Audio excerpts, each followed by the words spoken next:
بسم اللہ الرحمن الرحیم۔ آج کی ویڈیو میں آپ کو آگاہ کرتے چلیں کہ یاجوج ماجوج کون تھے، ان کا ظہور کب ہوگا اور یہ کیسے مریں گے۔ دوستو، قرآن شریف میں قرب قیامت کے کئی نشانیاں بیان کی گئی ہیں اور اسی میں سے ایک نشانی یاجوج ماجوج کا ظہور ہے۔ تاہم سوال یہ ہے کہ یاجوج ماجوج کا ظہور کب ہوگا اور یہ کیسے مریں گے۔ یاجوج ماجوج یافس بن نوح علیہ السلام حضرت نوح علیہ السلام کی اولاد میں سے ہیں اور ان کا شمار نوح علیہ السلام کے ان بیٹوں میں شمار ہوتا ہے جو کہ ایمان لے آئے تھے اور یہی طوفان نوح کے وقت بھی کشتی میں سوار ہوئے تھے۔ طوفان نوح کے بعد یہ مختلف علاقوں میں بس گئے۔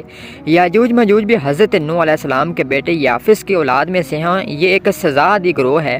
ان لوگوں کی تعداد کثیر ہے اور یہ لوگ بلا کے جنگجو خون خوار ہیں۔ یہ لوگ آدمی، کیڑے مکوڑے، جنگلی جانور سمیت ہر چیز کو کھا جاتے ہیں۔ تاہم یہ کہ جب ان کے ظلم و ستم کی شکایت آبادی والوں نے حضرت ذوالقرنین سے کی تو ذوالقرنین نے دو پہاڑوں کے درمیان بنیاد کھڑوائی اور جب پانی نکل آیا تو پگلائے ہوئے تانبے اور گاڑے سے پتھر جمائے گئے اور لوہے کی تختے اوپر نیچے چن کر ان میں لکڑی اور کوئلہ بھر دیا گیا اور پھر اس میں آگ لگا دی گئی۔ اس طرح یہ دیوار پہاڑ کی طرح بلندی تک پہنچ گئی اور پھر اس میں پگلایا ہوا تانبا پلٹ دیا گیا، یہاں تک کہ کوئی جگہ نہیں چھوڑی گئی۔